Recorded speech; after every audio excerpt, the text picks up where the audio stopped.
Power apps are the future. Canvas apps can also give the information that you want across any device that you want, in a form that's consumable to you.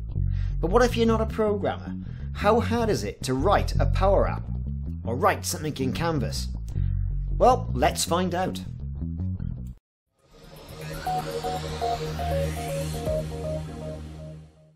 Now, I'm all about collaboration, you know this. However, I've had very little programming experience. So what are Power Apps? They provide easy authoring, connected data, the ability to be totally cross-platform across iOS, Android, Windows, Mac, whatever. They give you enterprise-grade management and control and professional developer extensibility. Well, that's great. What's all that mean? Well, the ability to actually make an app. So I was fortunate to get myself on an App in a Day course that was actually run by Microsoft, and we did it internally. So get yourself over to aka.ms App in a Day and download all the media that you've got there. It's PDFs, files, etc. Also, there's web.powerapps.com. Get on there, have a look, get yourself logged in, see what sort of license you got, and then check out the Microsoft Power Apps free trial. Signing yourself up for a free trial is going to give you access to all the premium content and premium connectors. And also, you know, you can be able to go through this without worrying if you've got the right licensing. And it's a free trial for 30 days, like I say. So, App in a Day, Power Apps, and the Power Apps free trial. Now, let's talk about this App in a Day course. The App in a Day course gives you some PDFs. It also gives you a couple of Excel files that are going to be heavily referenced within this session. Now, this is basically going to be happening in real time. I've only cut out the coffee breaks and things like that, where we create the Canvas side of the app, which is of the App in the Day course, the first part. And all that sort of took about 45 minutes to an hour. I got a little bit of troubleshooting in here as well, which I think is important. And effectively what we did is we took a blank canvas and built this app, which displays an awful lot of IT computer equipment, with the premise that you're going to build an app where you select a brand new laptop, and from that brand new laptop you can then eventually compare different stats on the screen. Sounds really simplistic. This is a beginner's course, and like I say, it's App in a Day, the Power Platform, and the PDF is quite concise. It's got loads of information on there, and you know, it's step by step. It'll really hold your hand all the way through, which is good for someone like me because I'm great with collaboration, great with transition and transformation, great with lecturing, great with evangelizing and all of that. But app programming kind of passed me by since the old Unix days of college. So effectively, that's what we're going to build, a device ordering app. Let's get cracking.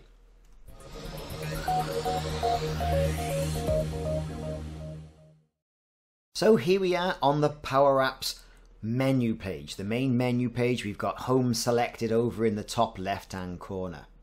From here you're given several options. What we're interested in is Canvas app from blank, which is this section here. So we're going to get that selected, and it's going to give us effectively a blank canvas by which to build our application on, our Power Apps application. So let's get on there, get that selected. Now what I've found with this is that it's very important to ensure that you've got the right plan. And like I said, you've got to go to pricing to get the additional content. As you can see on the right hand side, I've got the PDF that deals with the Power App in a Day, which we're going to go through and follow this information as concisely as we possibly can. The first section of this goes through the orientation of the interface.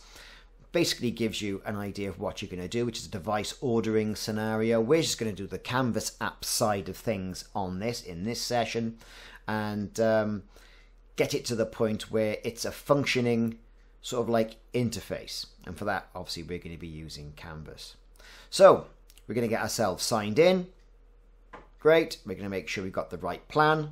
We've mentioned this and how to get it, and then we're going to scroll down and we're going to get ourselves onto the point where we're going to start building this application. You can see it says step by step, Canvas app from blank, click this, click that, create this, create that. It's going to be a real concise experience. And when I went through the training myself, it was an all day, it was a right old 8 hours, and by your head was fried after all the Power Apps and flow sort of stuff.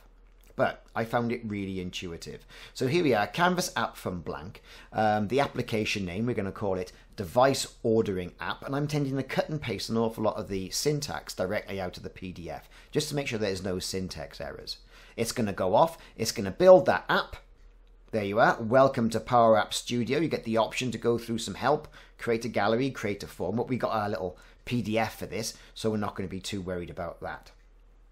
So here we go, we've got our tree view over in the left hand side, and our first task is going to be rename the initial screen that it's given us. Now we've got the PDF open in the right here, so we are going to change the screen to main screen. So we're going to click on the ellipsis over in the left hand side, simply either type in or cut and paste from the PDF the words main screen. Now it's all case sensitive, so I'm using the exact same case as what's been put into the document. Moving on now, we're going to add a header containing the app name and the logged in username. Well, we're going to leave the logged in username to a little bit later, that we are going to need that label. However, what we're going to do, we're going to go header label. Right, so we're going to copy the text for that. We're going to head on over, we're going to insert at the top now, and then what we're going to do is we are going to add a label. We're going to extend it to the width of the screen. As you can see, it's got text written in it, and at the top section as well, you can see in the formula bar you've got a free text version where you can type in either at the top or in situ in the screen where you're actually editing what you want to call this header bar to be. So it's currently called label 1. We're going to call that header as well. We're going to change the font, we're going to put some color in there as well. We're going to make it all looking quite nice and how it should look like in the diagrams they've got in the PDF. Selecting colors are all applicable from the right hand side as well on the properties section of this. So device ordering application. Now all these colors here, what screen you want, we're going to keep it nice and simple, nice and white, nice and plain, all stock. But you do have the option to put background images, different colors, whatever you want to do. If you want to put some dark, make it all dark themes so it's easier on the eyesight, then you can do that. So we've got our text in there, device ordering application. We've selected a little bit of formatting with bold and different font and a bit of italics to make it look, you know, sleek and fantastic. What we're going to do now is we're going to put a border around it and put some color in. So we've got it, the color as blue, so we can't see our black text there. So we're going to change the font color now to white. There you go, stands out against nice blue background. Tick in the box, that's our label, and it's currently called label 1, but we're going to call it header. So looking down some of the other options as well, you know, there's different padding you can put on there as well to make sure that it stands proud from any borders or any other things that might interfere or encroach onto that particular header field. Okay then, so there we are, there is our header. Over to label, click on the ellipsis again, into rename. There you go, header label is what we're calling it, as per the instructions. Done, tick in the box. That's our first label created in Canvas. We've named it, we've put a color on it, we've changed the font, we've made it italic, we've put it in bold, and we've changed the font color. Great, now we're going to move on to the next step. So you can really see at the moment how easy it is. I mean, it's so point and click and pulling in different sections. So, okay, it then says save the application. Now, here we go. Saving the application is always good practice. It's fantastic practice. I've been all the way through one of these sessions, didn't save it, and then I got disconnected from the virtual session and I had to start all over again. Fortunately, I was only at this stage, but it does give you a lesson to learn. So what we're going to do is we are going to create an icon, put a color on it. We're going to scroll down some of those icons there, or we can click on browse and give us our own icon. So there are some ones there that you can put in there, which is all well and good, or you can go to your desktop, you can select the good old collaboration kernel icon and you can put it in, and that icon is therefore going to represent your application wherever you save it. So it could be, you know, an icon of anything really. It could be an icon of a badger. It could be an icon of, you know, something pertinent to the app like a computer, but I'm going to use the collaboration kernel stuff. You're also then given the option to look at screen and size orientation. I'm going to keep this landscape and the default at 16.9, but you have got the option to alter that as well. I'm keeping like that as default simply because you can always change it later. Now, with all that done, we're going to click on save, and with it saved, we're going to get ourselves saved to the cloud. So we've got the cloud saved, and then we're going to click down at the bottom right-hand side, save to Powerapps. So far, so good. No dramas here. Everything's going according to plan. So, back arrow now, and that'll take us back into the editing suite. So, there we go. We've got our label. Great. It's all formatted. On to the next step. We've saved our application. Scrolling down now. Done all this. Great, great, great. Exercise 2. Here, what we're going to do, we're going to add a device gallery. And we're going to reference the Excel form that we had earlier on. So we're going to add a device gallery in, and we're going to connect it to the data source being the device gallery. So insert gallery, selected our format, which is going to be a horizontal format where we can display all the pictures of the lovely laptops that people are going to be able to order. We're going to size it, get it nicely positioned on the screen as it says in the text.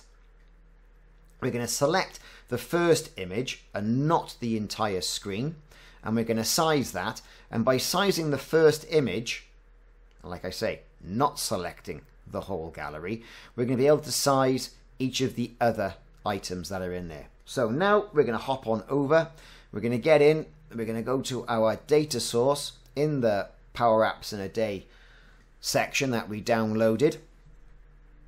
We're going to connect to the data source, and we're going to select devices and manufacturers. Okay, now you can see as soon as we've done that, in our first gallery, it's picked up on devices, fantastic, and we've got some fantastic pictures of laptops of the day. Asus in this particular visual example, but if you scroll across, there's a load in there and they haven't yet been sorted by manufacturer. Right, scrolling down. So now what we're going to do, that was the device gallery. So we're going to name that gallery 1 as device gallery. So we're going to copy the text over to the ellipsis again, and we're going to rename, and we're going to paste it in device gallery. So that's our device gallery. Great. Okay, moving on. So we've got our device gallery and we've got our laptops. We've got things started to be sized up so we can get the maximum amount of pictures of laptops on the screen. Now, like I said, selecting the initial or first slot or field in the entire gallery will allow you to size all the others as opposed to sizing the box. So you can then get the pictures of the laptops or whatever you got the pictures of nicely sized so everything will fit on the screen, as you can see here in the descriptions. So it's all about the pencil item, as you can see there. We're going to click on that. We're going to move the picture box, scale it. Not too small, not too big. We want to get the maximum amount on there without compromising the text, because you want to be able to read the text as well. So we'll size it all nicely. Here we go. That's about right. And we can always size it later anyway, as things get built into the canvas that we're using at the moment. Within Powerapps, we can always size it. So as we put more text fields on, we can size that. So that's all very well and good, and those are devices. What we're going to do now is we're going to add another gallery, and that gallery is going to deal with the manufacturers. And it's going to be a vertical gallery this time, whereas the last one was a horizontal one. So that's no drama. So what we're going to do is we're going to select the main screen, and then we're going to add another gallery, and that gallery is going to be called manufacturers. So here we go, vertical, there it is. And you can see it's all text and it's encroaching on our lovely laptops. We're going to select the data source as manufacturers, and you can see it changes instantaneously to the point where we've now got office buildings, the office presence of the head offices of each of the individual manufacturers. So we've got the Asus head office and whatever else we've got. So great, but we don't particularly want that, do we? We want to have their logos as opposed to their HQs. And you can see in the formula bar at the top, it's got this item, HQ. Now, if you change that, as it says in the description down here in the PDF, to logo, and not HQ, then what we're going to get is we're going to get the company logos, which are going to be more conducive for people selecting. For example, hey, I don't know what that building's all about, but the Acer logo would point me directly at the fact that I would have an Acer PC.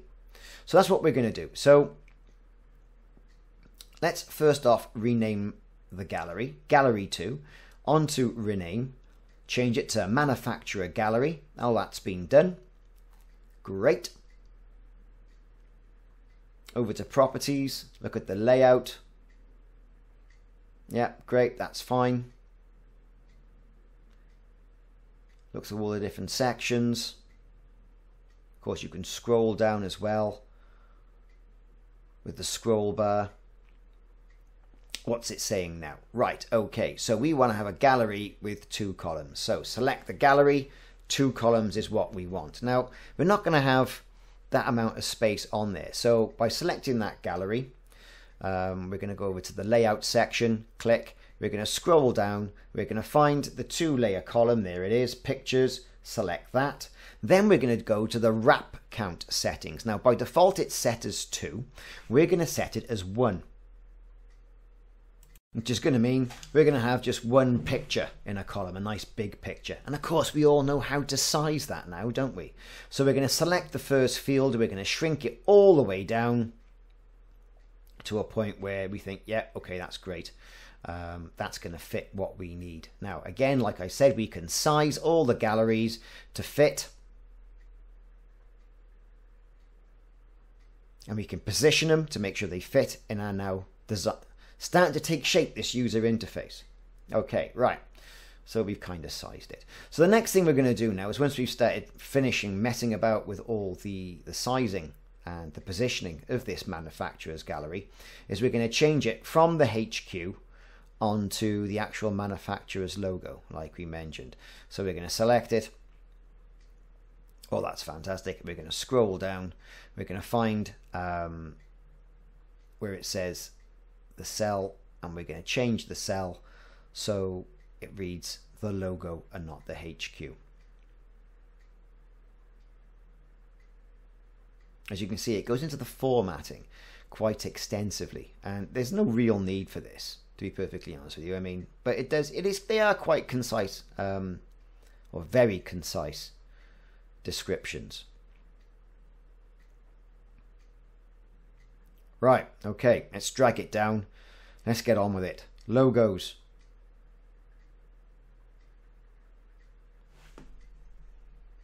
The good thing I like about this is you can change all the settings and the formatting in different areas. You've got the formula bar at the top.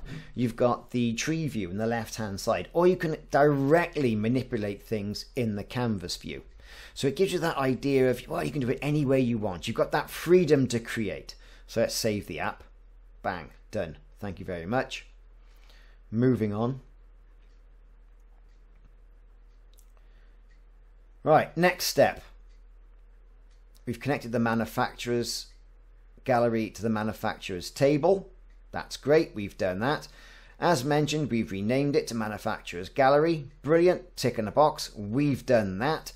Moving down now, we're going to change it from HQ to this item logo.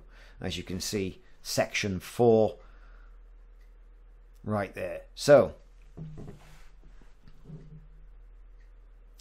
let's highlight the text that we want, this item logo, select it,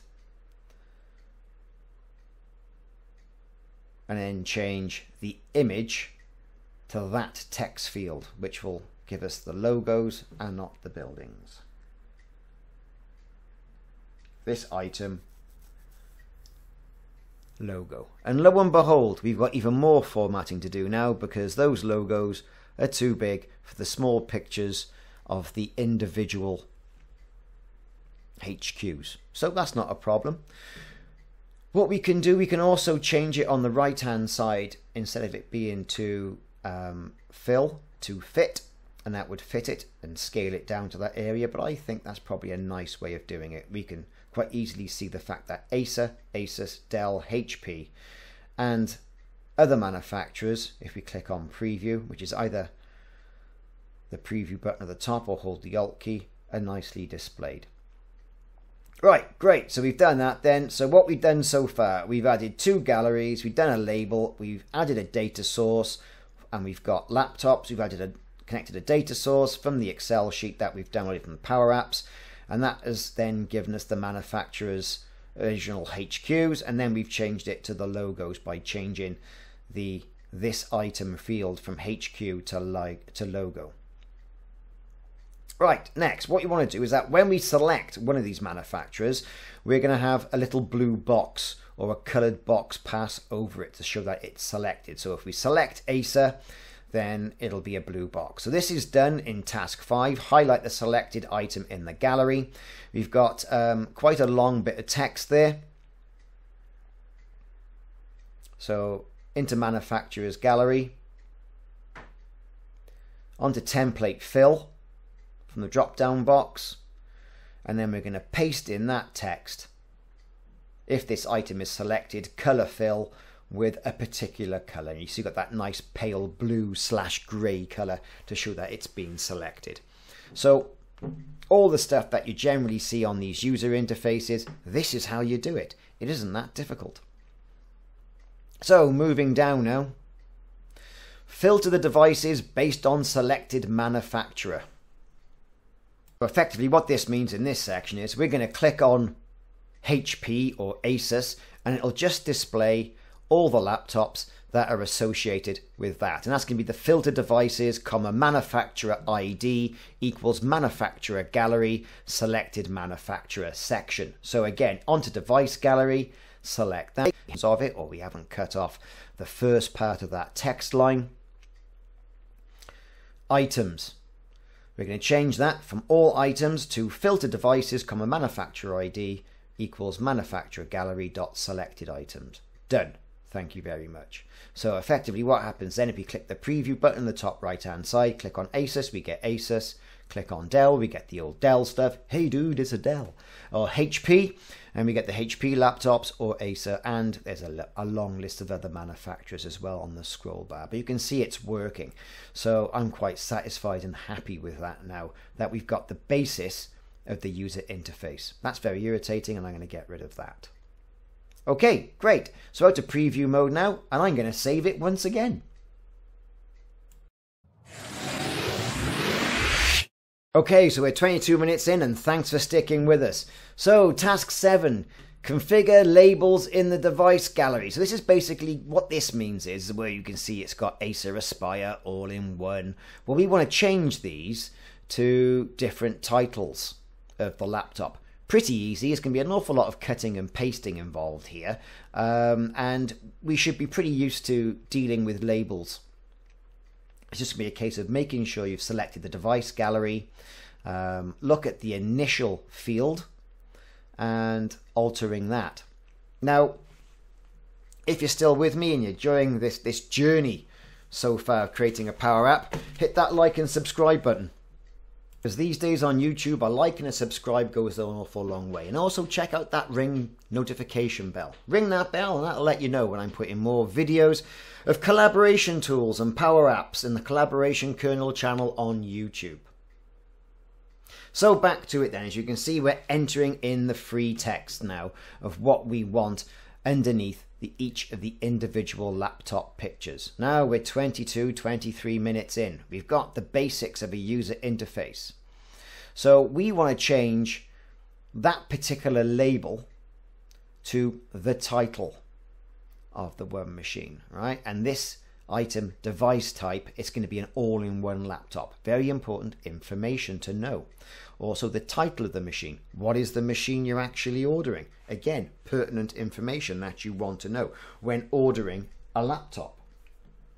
Now, I think this application could be used within the enterprise, whereas you're working for the man and your laptop needs replacing, and you go onto the company site, this site for example, and here are all the laptops that you can have from various manufacturers that your enterprise is going to be partnered with, or that you can buy. Great, fantastic. You select the one you want. That will then give you the comparison, and then future modules of this application, which we're not going to deal with in this video, will allow you then to automatically get this ordered, get it on for approval. So that's the whole idea of what we're doing. So we've got the title, we've got the picture, we're going to put another label down below. We want to get things like the price in there, and we want to get, some other pertinent information.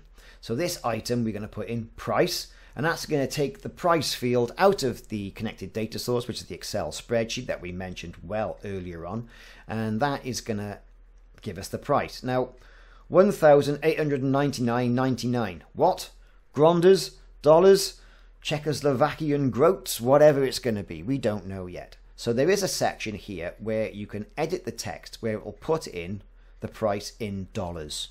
Okay, so this item, we've got price. We're going to copy and paste the text in, and you can see once we've done that, it's then put a $sign in front of it. Great, so now we know it is dollars. And by, in the multinational world, and I'm sure I'm going to upset people here, that if you see something in dollars, you can generally take that as the universal exchange rate. Now, I'm based in the UK, so I want to see everything in Great British pounds.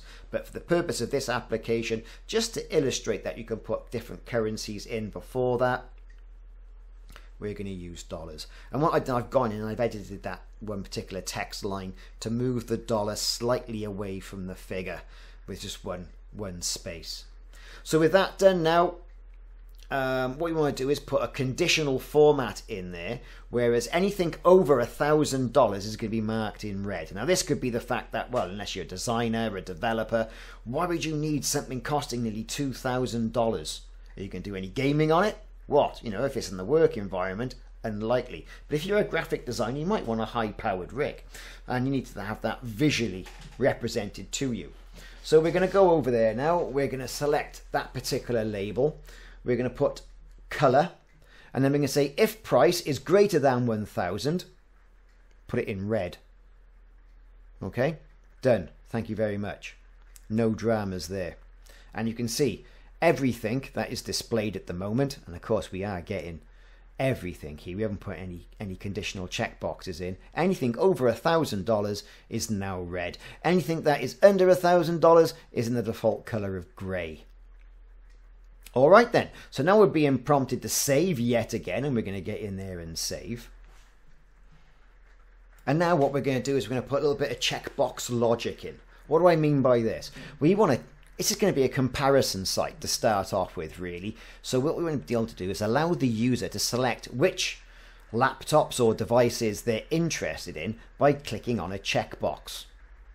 Right? That then checkbox is going to feed into a compare page, which we're then going to say, well, okay, these are the ones that you fancy. You quite fancy looking at these. You've clicked the checkbox, and then you're going to say compare, and it's going to line them up side by side so you can see the difference between the two items, what with price and processor and memory. So that's where we're going from here. So insert, and we're going to go for checkbox. We can position our checkbox there temporarily. Over in the other side, now the current checkbox font, we're going to change that. And also we're going to change the checkbox color. Now blue is a little bit, in it. So red. A red checkbox just means I need to click it. Right, and that's just my own point of view. We're going to resize the gallery so we've got a little bit of extra space, and we're going to be doing this resizing the gallery as we build more and more functionality into this particular Canvas application. But so far, I'm sure you're going to agree, if you're still with me, this has been quite an easy process. The instructions are really concise. So, okay then, we're going to select our checkbox option. At the top, we're going to select the words option in free text, and we're going to add the words compare. Because yes, it's an option, but we want to be able to encourage people to click on this checkbox so they can compare them against other devices. Great, done that, moving on. Next is create a collection for the selected devices. Right then, so creating a collection. When I first went through this, I ran into a little bit of problem with the syntax and clicking wrong fields on the left-hand side. But the formula bar, we're going to put collect, compare list, this item. So when someone checks on it, which is defined by the action on check, we're going to put in collect this item for comparison. So select the checkbox, up to action, click on check. We're going to paste in our field.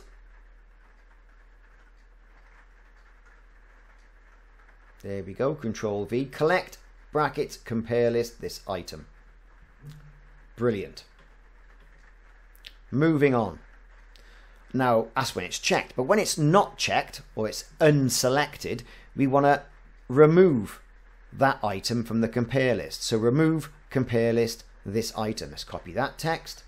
Again, we want to go up to the drop down box on uncheck. So when we uncheck that checkbox, Control V, remove this from the compare list, this item. So really what's going to happen now is that when you select it, it'll get added to a list. When you unselect it, it's going to remove it from the list. Great, easy. That defines a checkbox. The next is the default property at the checkbox. This item in compare list. Now, really I'm not too sure about this. Anyway, not to worry. We're going to put it in, that's what's in the instructions. So by default, they want it in the compare list. Okay, whereas I would much rather say, well, by default, I don't want anything in the compare list. I want it blank. This is what it says. By default, they want it in the compare list. So we'll select the default from the top menu into the formula field, and we're going to say this item in compare list by default. So you've got to have something. So they're saying. Personally, I think you don't have to have something. It can just be blank. But we'll see how this goes. Okay then, so as you can see, we've got checkboxes. So what we're going to do now is we're going to view and try out what it's doing. So we're going to preview. We've got our checkboxes. We're going to click on the Aspire S3. We're going to click on the Aspire U. Great. And then what we're going to do is we're going to close that down.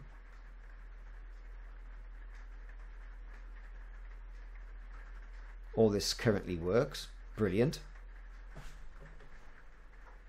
Now by coming out the demonstration or preview mode, we're going to get ourselves up to view and we're going to click on the compare list. This is going to show us the results of what we've done with our checkbox. And you can see that the two Acer Aspire models are actually there. So great. Into preview again, unselect them. We're going to close the preview of the application down. That's to take us back to that screen, onto view from the top ribbon, into collections, and you can see they have been removed so that we know the checkboxes are working. So that was on check, puts them in, on check, takes them out. Brill. Haven't got a problem with that, and by default it would seem there's nothing in there. So okay, I was wrong, but it just wasn't logical to me. Okay, so that was our compare list. So that was it. What we're going to do now is we are going to start to filter the machines from the gallery on selection and not display everything. So we've done that. We've viewed the collections. Task 11 takes us down, set the default section to the first manufacturer and test the app. So what it is that you can't just have no manufacturers. They want the first manufacturer, which is Acer, to be the default manufacturer in the manufacturer gallery. So we're going to click on manufacturer gallery, copy this, right? Yes, okay. Will be the default property in the gallery. Job done. So how are we going to do this? So we're selecting the manufacturer gallery in the tree view on the left hand side. We're going to go down to let's take it off, template fill. Right the way to default, and the default setting is going to be the original manufacturer. Brill. Okay, so first manufacturer, brackets, done. That's the default section. Okay, so moving down. Everybody likes the Acer, it would seem. Add a compare screen. Now this is the point where we're going to have a default screen. We can always view our collections, but we want the user to be able to do this. So when they click on that checkbox is going to allow us to go to a comparison page, and we can then compare the laptops. All nice and easy, typical user interface. So what we're going to do here is we're going to add that screen. So we're going to already done the default section of the manufacturers. That's not a problem, that's been done. Moving down, add the compare screen. Great, right. So all this is effectively going to be is, so we are going to go down, we're going to insert a screen, and that is going to display our comparable information. So adding a screen.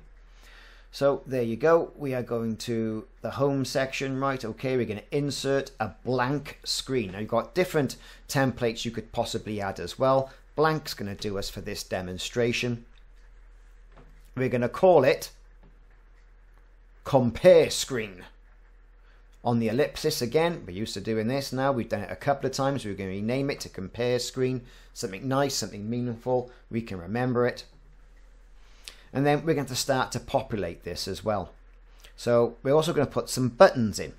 Now what these buttons are going to do here is that when we select a particular laptop, these buttons are going to show how many laptops we've got selected. And when we click on it, it's going to take us to the compare screen. But we're also going to have a button in a minute as well that is going to have to deal with removing our selections, nice and easy, and clearing that screen. So this button at the bottom down here, what it's going to deal with is, as things are selected on the checkbox, it's going to update that button with the selections that we make. So I was surprised how easy this actually was. It's going to be a case of insert, and from that insert ribbon, we've got button. There you see it, third in from the top, got our button. And then the button's text is going to be compare and count how many checkboxes you've got. So there's the text. We're going to put in compare and count rows in the compare list. And that's going to give us a nice bit of informative text where, you know, compare how many items, click the button, takes you to the screen. Great. Okay, it's actually looking like a professional application now, so we say. So great, that's all been done. And then what we want to do, if there's nothing in it, we want it to be disabled. The button should be grayed out. So we're going to look at the display mode property of the button, and we're going to get that set to the section that if there's nothing in it, it'll be grayed out, which will be if the count rows is 0, display mode will be disabled, which means you can't click on it or do anything. So here we go.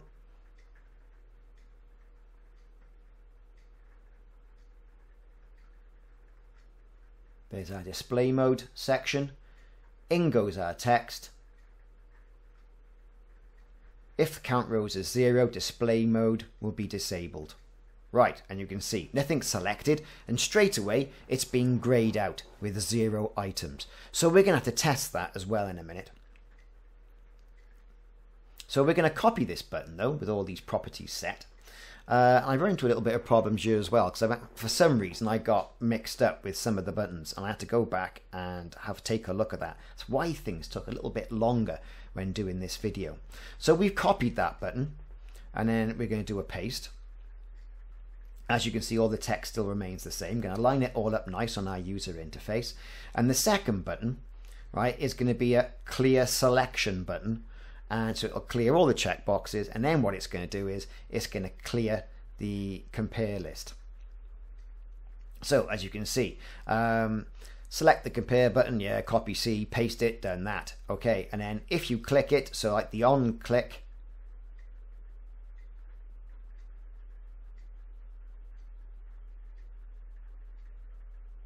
you want to say on select, clear the compare list. So let's copy that text, go up to the top, on that particular button, on click, compare list. Where is it? There it is, on select, in the field, clear compare list. And then when we select that, that is going to clear the list and it'll clear all the selections as well. Great, and that'll then reset the button and then both the buttons will be grey. Little bit of logic there. So we select the checkboxes, that activates the button. We select the other button, that deactivates the checkboxes from the compare list, and also it deactivates the button. Great. So what you need to do now is you need to test this.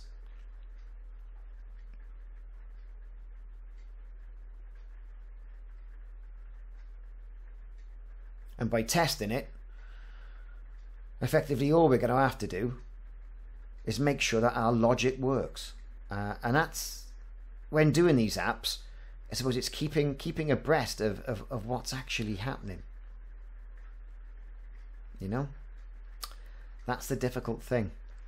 So when we click on the compare item is going to take us to the compare screen. Now again, this I found was a little bit clunky. I found myself with different things selected over in the tree view, and as a result of this I got into a little bit of a mess. I had to backtrack some of my steps, which is okay because it gets you to check your work, and then once you get to that certain stage, you can see I'm getting into the mess now. See, for some reason I've got the image gallery selected, and when I click on that one image it's going to take me to a different screen. Well, I don't want to do this, and by going back and going through it I found myself, you know, messing up all the navigation, and I thought, what the hell am I doing? When I went back and I did a test on this, and only by, you know, not paying attention does this happen. And hands up for this. This was like, you know, 4 hours into the course, my head was getting fried, and, you know, I needed some more coffee. But everything here is going to be easily remediable. So the button section will navigate us. Button number 1, which is the compare items, when it's populated, will navigate directly to that one screen, if populated and if activated.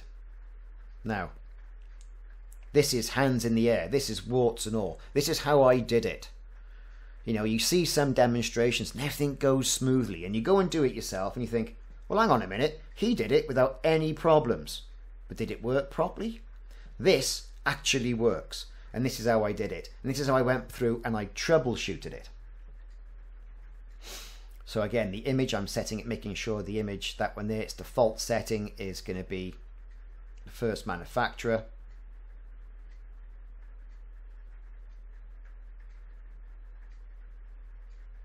We're going to make sure some of this is all saved.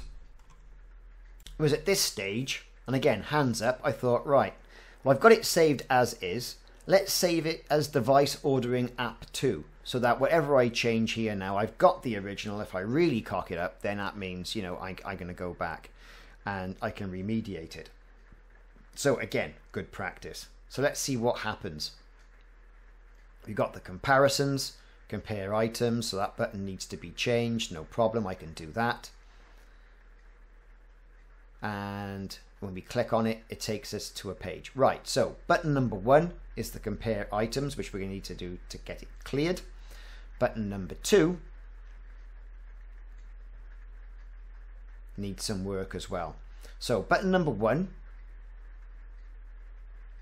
that needs to go, because that's going to clear the screen. And we can go back and we can say clear corporate list on select. So on select, clear the corporate list. No problem. So on select, we can do that. Boom, done. A little bit of troubleshooting here. We want to change the text to button 1 as well. So we go up to the top section, down to the text field, click.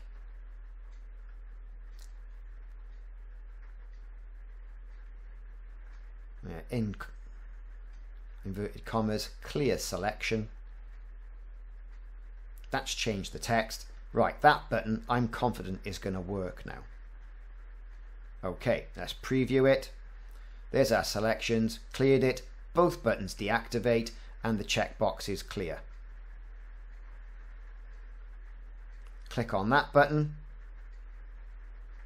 Nothing is happening. Click on that one. That works. Right, so now we've got to work on the original button, button 1. And now on select, that will then navigate us to that one particular screen. So navigate, that button selected, we'll go to the compare screen, and we'll make sure the screen transition is not set to fade, but it's set to none. So it'll just click. Don't want any fanciness going on. Okay, so brilliant. Now there was a little bit of a trouble selecting this. for some reason. I don't know why. The button selected, I'd selected action. Action brought up the navigate ribbon. It should have been a case of just selecting the compare screen section, click, and making sure that the screen transition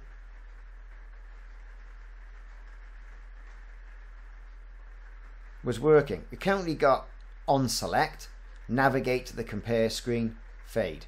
Brilliant, done. Okay, I think it might work now. I'm not entirely sure. But you can see how quickly you can get turned around by it. Just checking some of the fields. All the fields seem to be fine.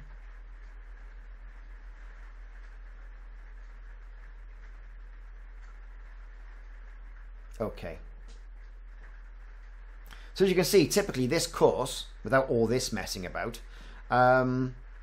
takes about 40 minutes. But some of the troubleshooting and going back over and checking your work and the remedial work will mean that, like in real life, it takes about an hour. Right, so I'm kind of convinced now all the buttons are working as they should do. That's great. Make sure we've got our display modes in place. Great, let's try it. So, select. That's the Acer Aspire. Compare one items, compare two items. That clears the checkboxes, deactivates the button. Click on two items, takes us to a screen we haven't defined. Yes, brilliant. It works as intended. As to this point, currently is where we are in this particular build our first Canvas app. Right, great. So, what's next then? Because all that tends to work and I'm thrilled with myself. I really am. Not being a programmer, not being a developer, not knowing what I'm doing. So far, I think I'm achieving something. And that's the sign of a good course, I think. Okay, so moving on. Right, next. So we've got to work on that particular screen. And what it says is, in this screen, is we've got to start populating that with not only buttons, but also some images to display as well. So onto the display screen and drag down the screen transition bar. So we want to have our initial bar, our title bar where it says this is the app, device ordering app, and we need that to be on this screen as well. So we're going to do this by using grouping. Now, at the beginning of this course, I didn't put the display name field in there, right? I'm just going to put part of that one particular section in there as a label, and that label is going to be just saying hello. That's good enough. If you want to display the user's name, then you can go through it and you can put it in yourself. I don't see the point of that myself, not in this demonstration. I can see where it would work in a proper app if you were building it up. You want to give that user that little bit of personal experience, that little bit of, yes, we've connected with you in the user interface, like, hello collaboration kernel, I see you want a new PC.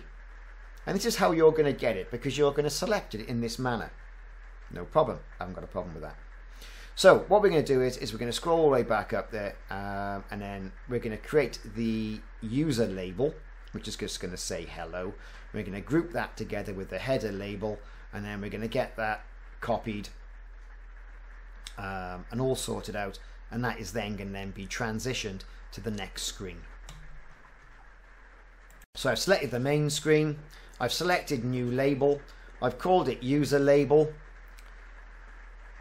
That user label is just going to say hello. I'm not going to put any of the logic in it like I mentioned, and that'll be good enough for this demonstration. There you can see it there, look, so it's currently black on blue. Now one of the things you can do is you can bring things to the front, you can send things to the back, you can layer it like what you can do in Photoshop and PowerPoint and all the other Microsoft applications. So the layering and the positioning of your labels on a user interface is going to be prime. So as you can see, we're currently at the stage where we're going to cut and paste some items over, get some things sorted out, we're going to get some more fields put in. And this, I think, was key for me to understanding the layering aspect of the labels and bringing it to a forefront. So we're going to have the text in yellow because it's going to stand out, stark contrast against the white of the device ordering, which is the title of the application. So we're going to move that down. Again, make our text yellow. Great. And you were thinking, well, you know, hey, where is it? What's it doing? Select the label on the other side. I'm going to click on, you know, and we're going to bring it to the forefront. And do the same on the other one. Bring it to the forefront.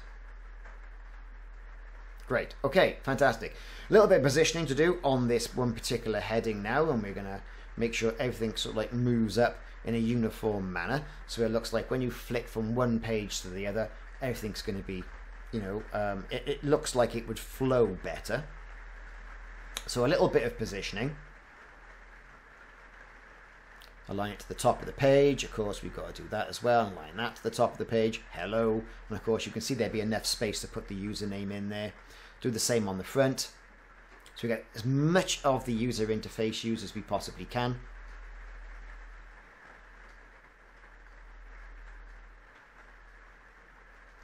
Align to the top. Great. I'm happy with that. Fantastic.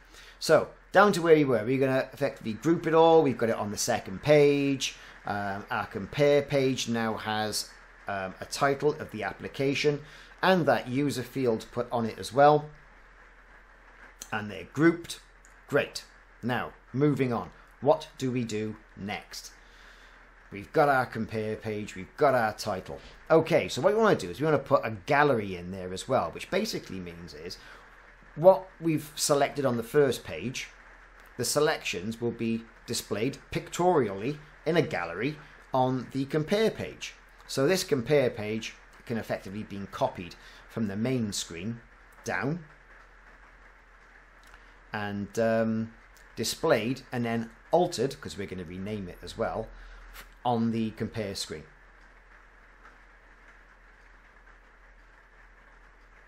So we're going to rename the group.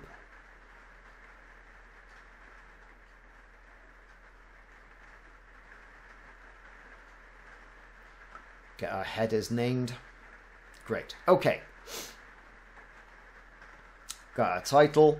Now to insert the gallery. Copy the device gallery from the main screen to the compare screen. Dead simple. So where's the gallery? There it is. Copy. Down to that screen. There we are. Paste. There's our gallery. Now we don't want it to look like that on the second screen, so we've got a little bit more formatting to do as well. Formatting again, very important. And we're going to call this the compare list gallery, so we don't get ourselves all confused. So it's called device gallery 1 at the moment. There it is. There's all the checkboxes below it. Clicking on the ellipsis, we're going to rename that gallery to compare gallery. There we are. Done. So what we're going to do now is we're going to go through, and the purpose of the next section is going to add additional information like memory, processors, disk space, price, and then we're going to take the compare boxes away. So we're going to resize it a little bit because people have made their selections from the vast array of manufacturers and devices, and now they've got to the stage, well, okay, these are the ones I want to look at and I want to compare. I want to see a bigger picture. I want to be sure that I'm happy with the colour or the screen size or what have you. So that information has to be surfaced to the user in a format that is consumable to them. So for that, we're going to have to resize the entire gallery, and once we resize the entire gallery, we can then, and position the gallery, we can then get to work by putting additional information labels in place. So it's given an awful lot of information on how you do it, and we're going to follow these virtually to the letter. So configuring the gallery. Couldn't be easier. Now I realise we're nearly an hour in, but you'll notice on this gallery that our laptops that cost over $1,000 are displaying blank. Now what could this be? What do you think it is? Well, I'll tell you what it is. Nothing to do with the formulas, nothing to do with the code, I haven't done anything particularly wrong. What it means is that as I've resized the gallery, that particular text field is so small that it will not display the price in the space allocated. So it's left it blank. No dramas there. Everything is pretty much straightforward. All we typically have to do is resize the box. Now, initially, what we have to do here is take away the click boxes, the check boxes. That's not a problem. Boom, select it, click from the first field, and it's gone. All right, as you can see. By putting them back, going back, you can see there's all our unlisted laptops. So, check boxes, we don't need those. We can delete them, and they're gone from this compare screen. We've made our comparisons. There you go. Now what you'll also notice is that every machine, whether it's been selected or not, is on this compare screen. There's a bit of logic to add in this, and we'll do that in a minute. We have to resize that price field, but that's no drama. But initially, what we also have to do as well is to add some labels, and these labels are going to be more information. Like we're going to copy the top label. What we're going to do is we're going to copy it a few times, and then we're going to drag it down, and then we're going to resize the gallery so that we know what information we're putting in. So there you go. So we've copied the first part of things. We're going to reduce the font. We're going to size it a little bit so we can get as much information onto the user gallery as we possibly can. Great. Now there are certain things that we want to put in this title. For example, this item, we've got title. We want this item the manufacturer name. Now, as you can see, I've got a full stop there, which is why it's got a red cross next to it. Okay? Again, easily fixed. Take the dot away. That was a problem with syntax, and it displays Acer.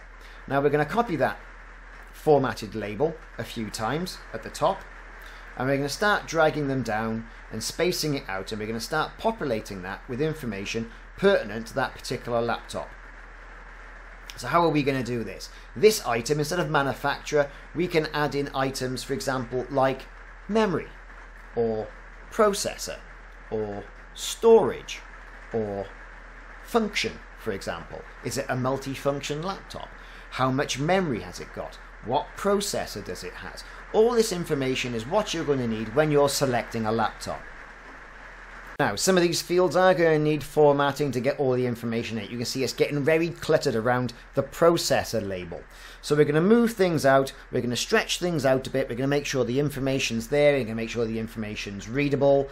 We might even have to change the font, perhaps, just to make sure it's smaller so we can get as much information as possibly can into the interface. It's starting to look a little bit better. It could look a lot more better. We need to space things down a little bit and then widen some of the fields as well. And with that, of course, we're also going to get our red prices back. So no problems there. So we're going to size the gallery. And then once we're satisfied we've got the information that we want to display, then we're going to size this price box now. That's then going to pop our red prices back into place, and then effectively it's working, right? This is it. This is all it's going to be. It's working. So what other information would we typically see on this screen? I don't know, actually. I mean, processor, disk space, memory, who makes it, how much it costs. That's the information I think you need. Sometimes less is more. And when I say less is more, you don't want to overflood people for the information. They wouldn't have selected it if they didn't know exactly what it was all about. So with that done and that in place, right, what we want to do is when we select a device, we want it to be highlighted. Now we've done this similar with the manufacturer's highlighting. Same problem again. So we're going to go to the template fill section of that particular initial item. Template fill, we're going to put in then our piece of code, which is if selected, then color it a color, and you can see it's got that sort of lovely lavender sort of bluey color, lavender purpley blue color. I'm not very good with my colors. So next thing is navigation. So we're at this screen, but how do we get off it, right? We can't. So we want to put a navigation button in on the top device ordering screen. So this is all done by, not by buttons as you'd imagine it to be, or you could put a button in to do it, but I want to put a little web interface back arrow, a less than symbol. That I think is going to fit this nice, and we're going to put it white on blue on the top bar, but only on this bar on the compare page. Right, so we're going to scroll down to icons. There's going to be a back, here, the left arrow, we're going to have that. It's currently blue, we're going to select it, we're going to size it. Over in the properties section on the right hand side, we're going to change the color from blue, and we're going to change it to a color like white, which is going to stark out stark against the blue background. Great. And then what we want to do then is then on select, on click, right, take us back to the main screen. So that's going to be a navigation option, I would have said. So we're going to go right, click on select, and then we want back, which is 2 brackets, which will take us back to the previous page. And there it is, done. So when we test this now, and test it we shall, that will take us back. And it gives you some optional enhancements like padding, where you can space things out a little bit in between the different fields and the like. But effectively, everybody, that's it. We're going to save it. We're going to go back. We're going to test it. And here's our application. We've got our interface where we can select the different manufacturers. We can compare it. Our buttons work. Takes us to the compare screen. Those are the machines that we've compared. You think, but it isn't. It's actually given us everything from Acer. The logic hasn't separated the ones that we've selected away from the ones that we haven't. And that is true of each of the manufacturer items. So a bit of logic has to be put in place now where it doesn't select all the items from Acer or all the items from HP. Just the ones that we select from the comparison. The clear selection works. Great. Okay, so we have to work on that one compare screen to make sure it only displays the logic from our checkbox. Alright, no dramas, it's all the instructions, but that's what we have to do next. So, onto the compare screen.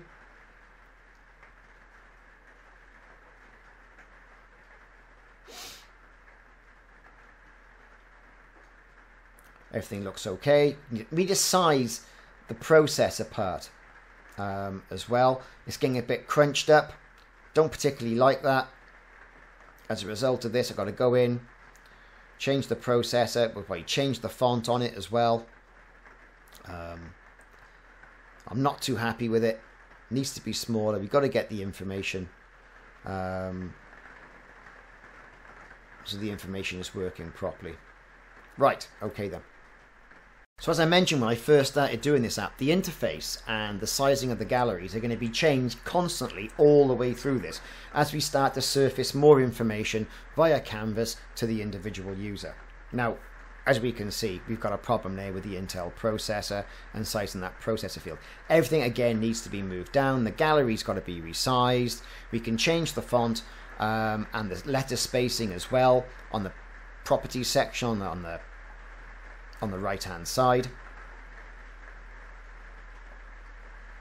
Moving things down, moving things out the way so we can get things, the important information in a good logical way. I think it's going to be really important. There you go, we've got it. Everything I reckon is fine. It's got enough space there now in between.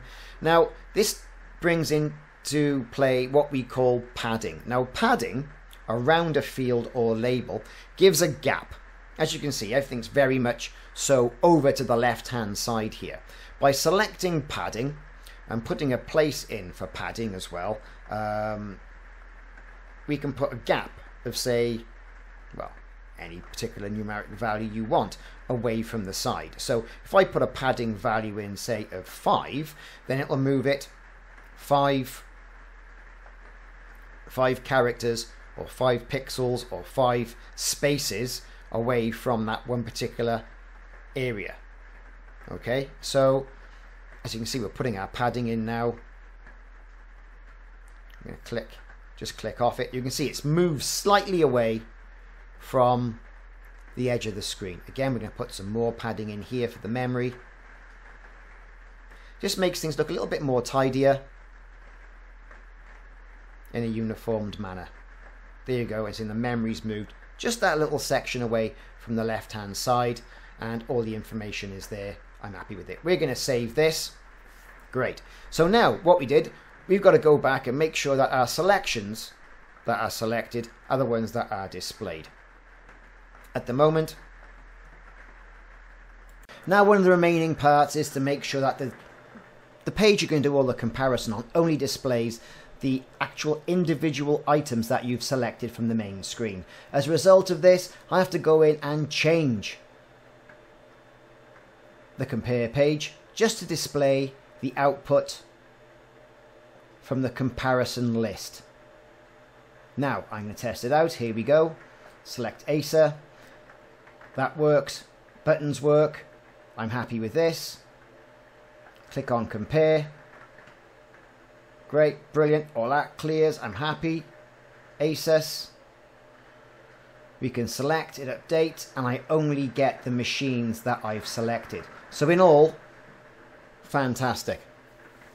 That one variable right at the end brought everything together.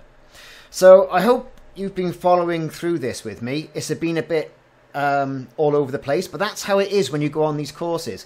Anyone who comes in and does this straight off the bat, it's either very lucky or there's been some editing involved. There's been troubleshooting, there's been, me making honest mistakes here as well, but I've thought it's been quite an easy and a good experience to explore. I think Canvas apps is something that I'm going to do a lot more of, and I'm probably going to hopefully get better as well with a bit of practice. So I've been the Collaboration Kernel. This is building my first Canvas app, my first Power App, which can be surfaced either through traditional methods on a PC or laptop, or also into Microsoft Teams as well. Thanks very much for watching. If you've already done so, hit that like and subscribe button, and I'll see you soon. Happy collaborating, and I hope you enjoyed the video.